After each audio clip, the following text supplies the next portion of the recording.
Buongiorno signori, sono l'uomo di casa. Oggi parliamo di cementine. Se non sapete cosa sono, in descrizione troverete un bell'articolo che ne parla. Di fatto sono piastrelle, a mio avviso, bellissime, che ho utilizzato per rivoluzionare lo schienale della cucina, cioè la parte dietro della cucina, senza smontarla, senza spaccare i muri, senza spostare assolutamente niente.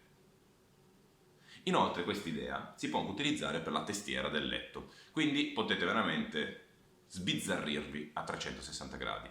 Detto questo, io non voglio tagliarvi oltre, quindi vi invito subito a mettere un bel pollice in su, a iscrivervi al canale, a condividere questo video con i vostri amici e buona visione a tutti!